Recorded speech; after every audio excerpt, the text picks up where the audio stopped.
Let me say something to you right now that nobody in your life has had the courage to tell you. Respect is not given. Respect is not requested. Respect is not earned by being nice, by being available, by being agreeable, by smiling at everyone who walks past you. Respect is extracted. And if people in your life are treating you like a doormat, if they are walking over your feelings, dismissing your opinions, ignoring your presence, taking your time without asking, I need you to hear this with every fiber of your being. You invited them to do it, not with words, not with a sign, but with your behavior, with your patterns, with the way you show up, or rather, the way you don't show up for yourself. The world does not treat you based on who you are.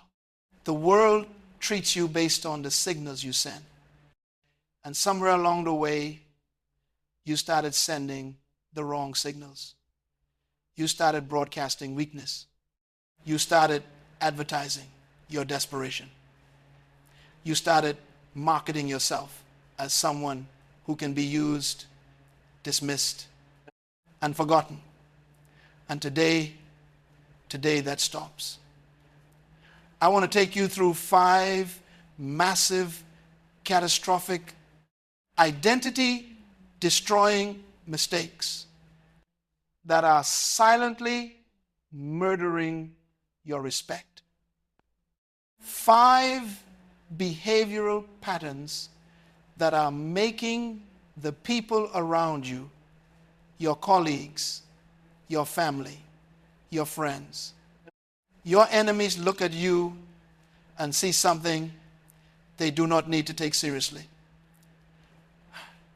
5 mistakes that are turning you from a king into a servant, from a leader into a follower, from a person of value into a person of convenience. And I need you to be honest with yourself today. Because the truth is never comfortable. The truth never comes wrapped in warm blankets and soft lighting. The truth comes like a surgeon's scalpel, sharp, precise, and sometimes painful. But the cut is necessary. Because what is growing inside you, this pattern of weakness, if left unaddressed, will cost you everything. Are you ready? Let us begin. Mistake number 1, being too available. I want you to think about something. Why is dirt cheap? Think about it. You can find dirt everywhere. On the road, in your backyard, between the cracks of the sidewalk. You can scoop it up with your bare hands anywhere you go on this earth. And because of that, because of its abundance, nobody assigns it value. Nobody stores dirt in a vault. Nobody travels across the world to find it. Nobody guards it with their life. Now, why is gold expensive? Because it is hidden, because it is rare, because you have to dig through layers of earth, spend resources, invest time, and sacrifice comfort just to find a fragment of it. The moment something becomes scarce, the moment it becomes difficult to access, the human mind automatically assigns it worth. And here is where I need you to sit down and have an honest conversation with yourself. Are you dirt or are you gold? Because the way you have been living, the way you have been operating, you have been making yourself available like oxygen, like something that is just there, something that people breathe in without thinking, without appreciating, without saying thank you. You answer every call. You respond to every message within seconds. You drop your plans the moment someone texts you a problem. You rearrange your schedule, your sleep, your peace of mind to accommodate people who would not lose 1 hour of sleep over your absence. And then you wonder why they don't respect you. Listen to me very carefully. Availability is the enemy of value. Let me repeat that because I need it to land in the deepest part of your understanding. Availability is the enemy of value. When you are always accessible, you become predictable. And when you become predictable, you become manageable. And when you become manageable, you are no longer a person someone respects. You become a resource someone uses. There is a principle in economics called scarcity. And that principle does not only apply to commodities and markets. It applies to human beings. It applies to your time. It applies to your energy. It applies to your presence.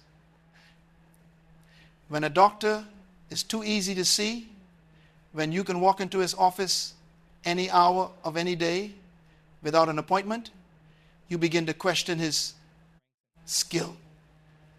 But when a specialist has a 6-month waiting list, when his schedule is guarded like a national treasure, something happens in your psychology. You begin to believe he must be extraordinary. The scarcity itself creates the perception of excellence. Now, I am not telling you to become fake. I am not telling you to manufacture mystery for the sake of manipulation. What I am telling you is far deeper than that. I am telling you that you have legitimate value.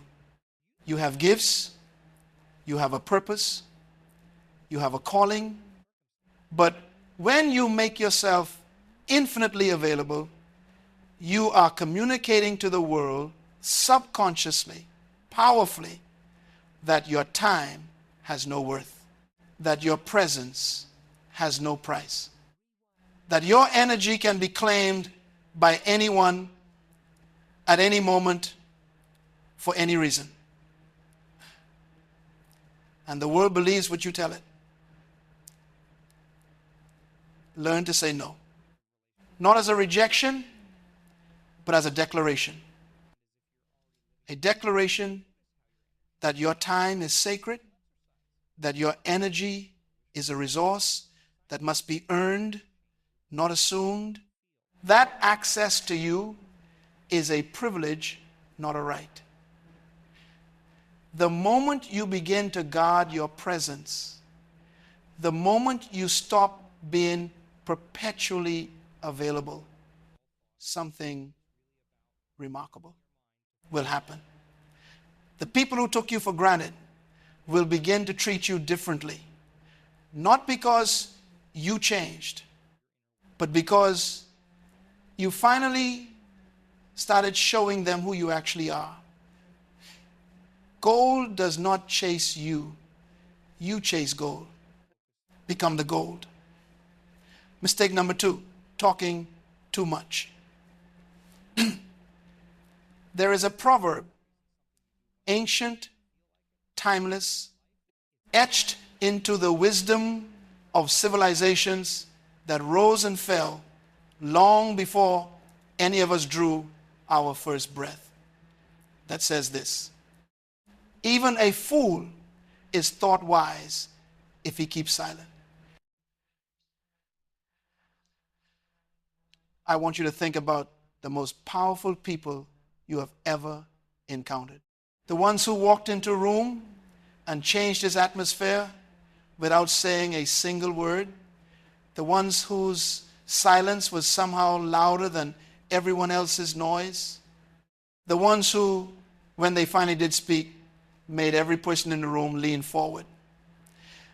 Now, contrast that with the person who talks constantly, who narrates their every thought, who explains their plans before executing them, who shares their wounds with anyone willing to listen, who fills every silence with words because silence makes them uncomfortable. Which one commands more respect? The answer is so obvious, it almost hurts. Here is a truth that most people never discover. Because to discover it, you have to first develop the discipline of self-restraint. And self-restraint is not comfortable. It goes against the desperate human need to be understood, to be seen, to be heard. But here it is. The more you speak, the cheaper your words become. Think about currency. When a government prints too much money, when they flood the economy with an excess of bills, what happens? Inflation. The value of each individual bill drops because there are simply too many of them. What once bought a loaf of bread now cannot buy a crumb. Your words operate under the exact same principle. When you speak constantly, when you share every thought, every feeling, every plan, every insecurity, every victory, every struggle, you flood the market. You create an inflation of self. And the people around you begin to discount what you say. Not because you are not intelligent, not because your thoughts are not valuable, but because you have made them too available. And there is something far more dangerous lurking beneath the surface of overspeaking. When you reveal too much, you hand ammunition to people who do not have your best interests at heart. You show your vulnerabilities to people who are not your allies. You expose the architecture of your dreams to people who are not builders, but demolishers. A fool broadcasts his plans. And then he's baffled when those plans are stolen, sabotaged, or ridiculed before they can bear fruit. Kings do not explain themselves. Let me say that again with the weight it deserves. Kings do not explain themselves. They do not justify their decisions to everyone who raises an eyebrow. They do not seek to be understood by people who were never meant to understand them. They operate, they execute, they produce. And the results speak far more eloquently than any words ever could. Silence is not emptiness. Silence is strategy. Silence is power. Silence is the language of people who understand that not everything deserves a response, that not everyone deserves access to your inner world. That observation, quiet, patient, penetrating observation is worth 10,000 words of explanation. Stop narrating your life to people. Start living it. The next time you feel the urge to explain yourself, to justify a decision, to share a plan before it is complete, to expose a wound before it is healed, pause, breathe, and ask yourself, who am I serving by speaking right now? If the answer is not clearly, powerfully, undeniably yourself, stay silent. Let them wonder. Let them speculate. A person who cannot be fully read cannot be fully undermined. Cultivate the discipline of silence and watch how the room changes when you finally speak. Mistake number 3, seeking validation. I want to say something that is going to be difficult to hear. And I say it not to wound you, but to wake you. There is nothing more spiritually and psychologically tragic than a human being who has reduced their entire existence to the pursuit of other people's approval. Think about what that actually means. Think about the architecture of that life.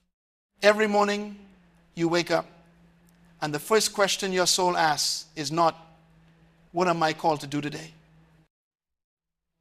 But what will they think of me?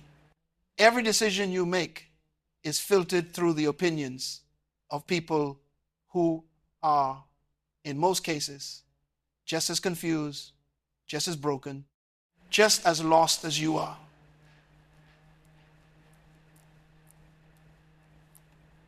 You are outsourcing the management of your own identity to people who have not even figured out their own. And here is the cruelest irony of the people pleaser's existence. The people whose approval you are desperately chasing do not respect you for chasing it. In fact, and I need you to let this settle into your bones, the more you contort yourself to please someone, the less they value you. Because subconsciously, they recognize what you have not yet admitted to yourself. That you have no backbone. When you act not from conviction, but from the desperate need to be liked, you become a mirror, reflecting back whatever you think the person in front of you wants to see. And mirrors are useful. But nobody admires a mirror. Nobody sits across from a mirror and thinks, now there is someone extraordinary. A mirror has no identity of its own. It simply reflects. And that is exactly what the validation seeker becomes. A chameleon, a creature with no fixed form, constantly shape-shifting to match the preferences of whoever is in the room. Dr. Abraham Maslow, one of the most brilliant psychological minds of the 20th century, identified the human need for esteem and belonging as part of our fundamental makeup. And I understand that. The need to be seen, to be valued, to belong, these are not weaknesses. They are part of our original design. But there is a catastrophic error that happens when a person begins to seek their self-worth externally. When they begin to believe that their value is determined not by who they intrinsically are, but by who other people say they are. Because here is the terrifying reality of placing your self-worth in other people's hands. They will drop it.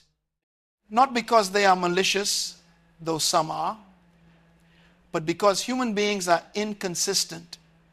Their moods change. Their preferences shift. Their attention wanders. And if your sense of worth is tied to their attention, every time that attention shifts, you collapse.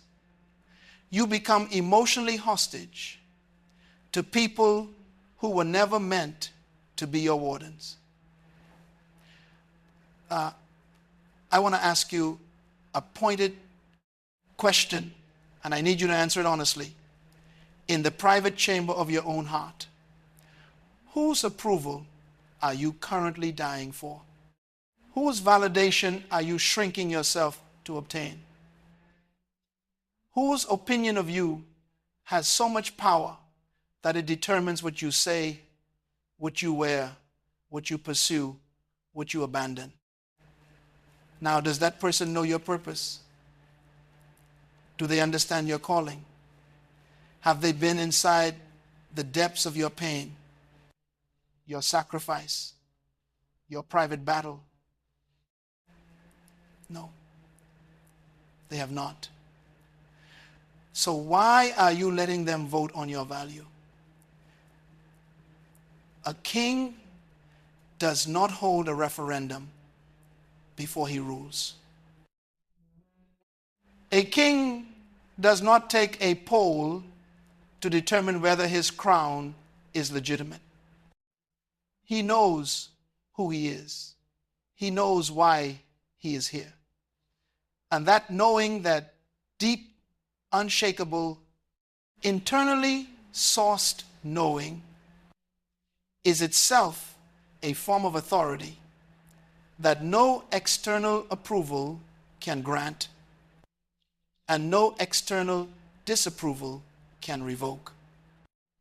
Stop chasing applause from average.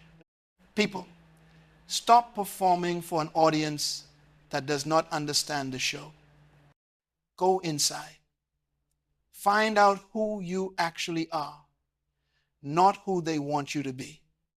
Not who your fear wants you to be, but who you were made to be. And then be that, without apology, without explanation, without permission. Mistake number 4, breaking promises to yourself. I want to talk to you now about the most underestimated, most overlooked, most devastatingly consequential form of self-destruction known to man. It does not happen in public. Nobody sees it. Nobody judges you for it, except the one judge whose opinion matters most, whose verdict you carry with you every single day of your life. It is the moment you make a promise to yourself and break it. You said you would wake up at 5 in the morning. The alarm rang. You reached over and you silenced it. You said you would start the business this month. The month ended. You said you would have the difficult conversation, end the toxic relationship, begin the discipline, stop the habit, and you did not. And every single time that happens, every single time you make a commitment to yourself and then quietly, conveniently, comfortably violate it, something happens that is far more damaging than the missed workout or the delayed project. Your self-trust erodes. Think of it this way. If you had a friend and every time that friend made you a promise, they broke it, how long would it take before you stopped believing anything they said? How long before their words became meaningless noise? How long before you stopped even listening when they spoke? Because experience had already taught you that their commitments were not real. Now, that friend is you. And that relationship, the one you have with yourself, is the most foundational relationship of your entire existence. Because every other relationship you will ever have is built on top of it. When you repeatedly break promises to yourself, you are training your own subconscious mind to classify you as unreliable. You are teaching the deepest part of your psychology that your word means nothing even to yourself. And once that lesson is learned, once that pattern is established, it begins to radiate outward into every area of your life. You begin to unconsciously communicate to the world, I cannot be counted on. Not through your words, but through your energy, through your posture, through the subtle way you carry yourself, the slightly defeated slope of your shoulders, the slightly apologetic tone of your voice, the slightly hesitant way you enter a room. People sense it. They may not be able to articulate what they sense, but something in their instinct tells them this person does not fully believe in themselves. And if you do not believe in yourself, if you have systematically dismantled your own self-trust through a long series of broken internal promises, why should anyone else believe in you? Integrity, and I need you to understand this word in its deepest meaning. Integrity does not begin in public. Integrity does not begin when people are watching. Integrity begins in the private moment. In the moment when no one can see you, when no one will know, when no consequence is immediately visible, and you do what you said you would do anyway. Because that private moment, that unseen act of faithfulness to your own word, is the foundational brick of everything you will ever build. Every time you honor a commitment to yourself, no matter how small, you are making a deposit into the account of self-respect. You are telling your subconscious, I am someone who can be trusted. And slowly, brick by brick, deposit by deposit, that account grows. And from that account, from that accumulated reserve of self-trust, confidence emerges. Real confidence. Not the performative bravado that people mistake for strength, but the quiet, immovable, internally anchored confidence of a person who knows they will do what they say. Start small if you must. Promise yourself one thing today. One small, specific, time-bound commitment. And then honor it. Not for anyone else. Not for applause. For you. Because the world will respect you in direct proportion to the degree to which you respect yourself. And you cannot respect yourself if you cannot keep your word to yourself. Let your word, even in the silence of your own private life become law. Mistake number, reacting emotionally to everything. We have arrived at the fifth mistake, and in many ways, in terms of its immediate, visible, devastating impact on how others perceive you. This is the most lethal of all. I want you to picture something. Picture a massive, ancient, immovable mountain. Storms come. Rain lashes against its face. Lightning strikes. Winds howl around its peak. Seasons change. Scorching summers. Freezing winters. Torrential springs. And the mountain does not move. It does not flinch. It does not react. It does not launch a response to the storm's provocation. It stands rooted, present, immovable, completely unmoved by the forces that rage around it. That is the posture of a person who commands respect. Now contrast that with something else. Contrast it with a leaf in the wind, tossed in whatever direction the breeze dictates. No center of gravity, no rootedness, just reaction.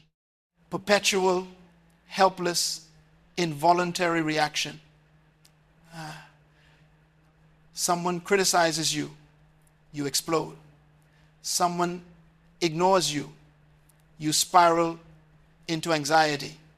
Someone challenges your idea, you become defensive, wounded, aggressive.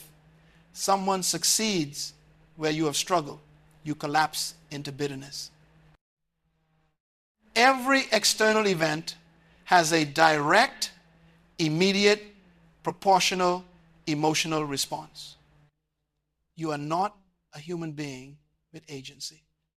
You are a pinball bouncing off whatever obstacle the world throws at you next.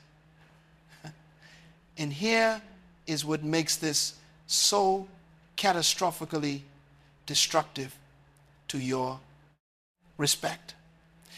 When you react emotionally to everything, when people can see exactly which buttons to push to send you into a spiral, you have essentially handed them a remote control. A remote control to your mind, to your peace, to your behavior. They press the button of insult and you dance. They press the button of exclusion and you crumble. They press the button of provocation and you retaliate. And in that retaliation, in that impulsive, uncontrolled, emotionally driven response, you lose every fragment of dignity you had. Because here is what every person in that room sees. Every person watching you react, watching you lose control, watching the anger flush your face, watching you scramble for a comeback, watching your hands shake with emotion, they see someone who can be controlled. And a person who can be controlled cannot be respected. A person who can be triggered at will is a person whose power is not their own. Their emotions are weapons in the hands of their enemies. Marcus Aurelius, emperor, philosopher, one of the greatest practitioners of what the Stoics called equanimity, wrote in his private journals, "You have power over your mind, not outside events. Realize this, and you will find strength. He was not born unaffected.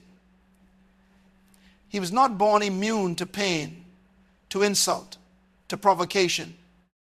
He was a human being with full emotional capacity.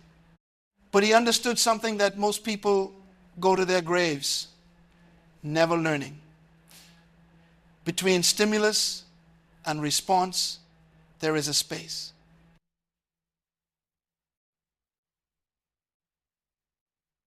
In that space lives your freedom, your dignity, your power, the ability to pause between what happens to you and how you choose to respond. That is not weakness. That is not coldness. That is not indifference. That is the highest expression of human mastery. When someone insults you and you respond with calm, with silence, with a measured and unhurried composure, something remarkable happens in the psychology of everyone watching. They see someone who cannot be rattled, someone who cannot be reduced, someone who is operating from a center so deep, so rooted, so unshakable that the petty provocations of small people cannot reach it. That is when respect does not just appear, it demands to be given.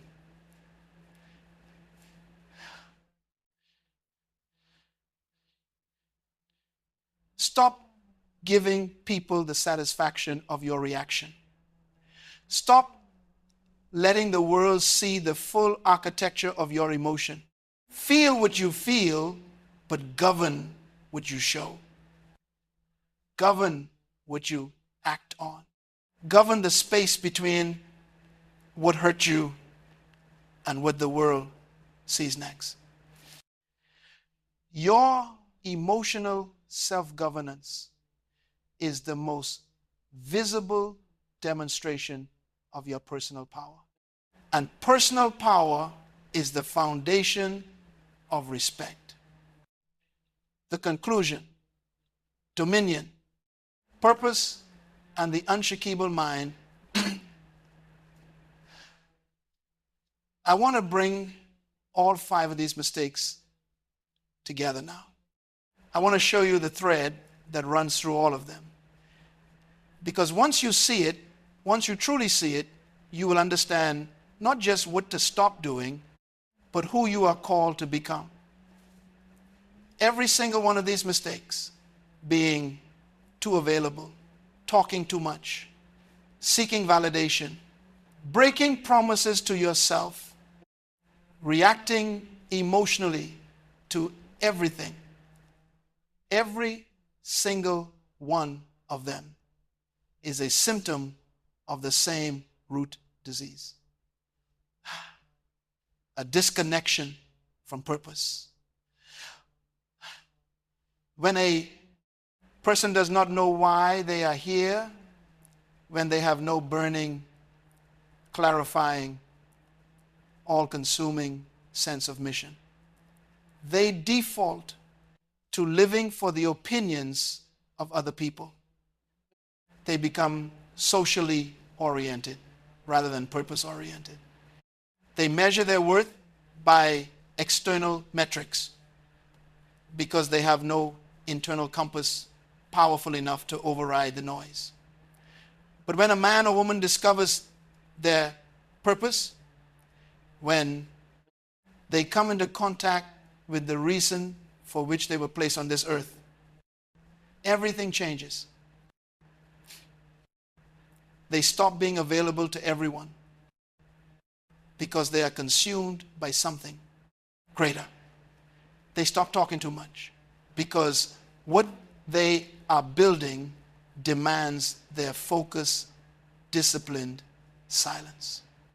They stop seeking validation because the fire of purpose inside them burns hotter than the warmth of anyone's approval could ever provide. They stop breaking promises to themselves because their mission is too important to be jeopardized by their momentary comfort. And they stop reacting emotionally to every provocation because they are too busy becoming to waste energy on what is trying to destroy them. Purpose is not a career choice. Purpose is not a passion project. Purpose is the very architecture of your identity. The reason your specific combination of gifts, experiences, pain, and potential was placed in the world at this specific moment in history. And I need to say something about dominion. In the beginning, in the foundational text that undergirds the entire framework of human dignity, the first instruction given to mankind was not to worship, it was not to pray, it was not to perform religious ritual. It was to have dominion. Dominion over the earth. Dominion over the environment. Dominion, which means mastery, governance, stewardship. And that principle of dominion was never meant to be limited to the physical earth. It was a statement about the nature of the human being, that you were created not to be dominated, but to dominate, not to be controlled, but to govern, not to be moved by everything around you, but to be a mover, a force, an initiator, a builder. A king does not beg for respect. Let me be very clear about this. A king does not lobby for recognition. He does not campaign for admiration. He does not perform for applause or adjust his behavior based on the size of the crowd's response. A king's posture commands respect. His silence commands respect. His consistency commands respect. The simple, undeniable reality of who he is, what he has built, what he has suffered, what he has overcome, what he has committed to that reality speaks before he opens his mouth. It speaks when he enters the room. It speaks when he leaves. And that is the invitation I am extending to you today. Not to pretend, not to perform, not to manufacture a false image of strength while crumbling inside, but to do the genuine, unglamorous, deeply private work of becoming someone who actually commands respect. Stop being too available. Guard your time like a soldier guards a border. Know that access to you is a privilege. And let the quality of people in your life reflect that standard. Stop talking too much. Let your silence become your loudest statement. Speak when you have something to say, not because the silence makes you uncomfortable. Operate in the powerful, strategic quiet of someone who understands that results speak infinitely louder than announcements. Stop seeking validation. Close the courtroom. Stop putting your worth on trial before a jury of people who are not qualified to judge you. Go inside. Find the bedrock of your identity, your values, your convictions, your calling, and build your self-concept on that foundation. Not on the shifting sand of public opinion. Stop breaking promises to yourself. Every morning is a new court session where you present evidence to your subconscious about who you are. Make sure the evidence you are presenting says, this is a person of integrity. This is a person whose word is real. This is a person who can be trusted even by themselves.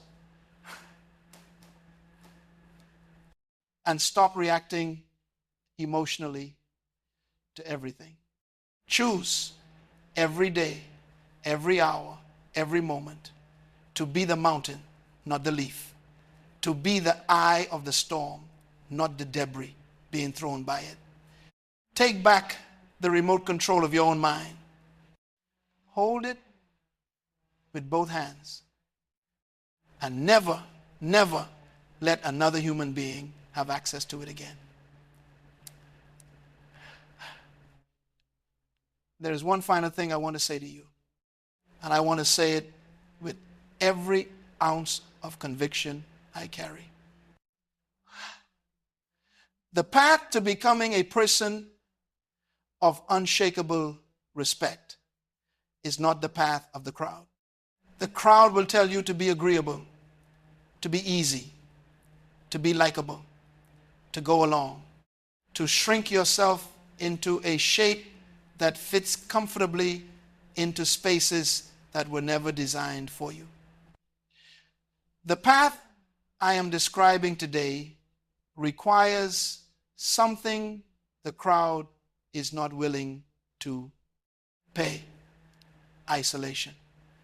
Not isolation as loneliness.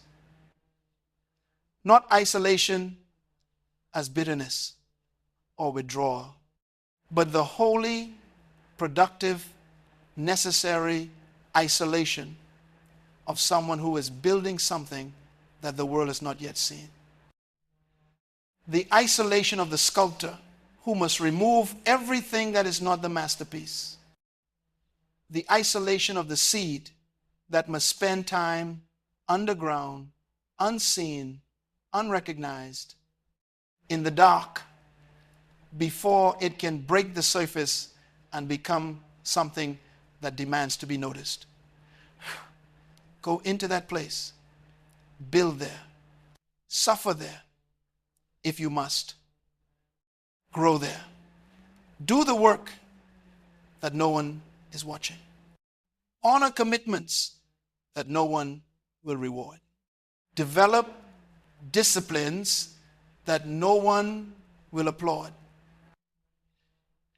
And when you emerge, when you come out of that place of private transformation, carrying the unmistakable authority of a person who has done the internal work.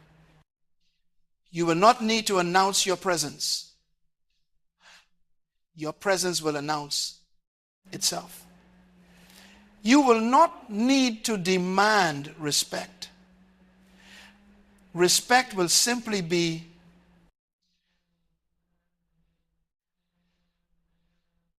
the only appropriate response to what you have become. This is not arrogance. This is not pride. This is the natural consequence of a human being who has finally aligned with the fullness of who they were made to be. Stop being weak. Not because weakness is shameful, but because it is inaccurate. It is a lie you have been living about yourself. It is a costume you have been wearing over an identity that was always meant to be royal. Take it off today. You were not made to be a doormat. Now go and take it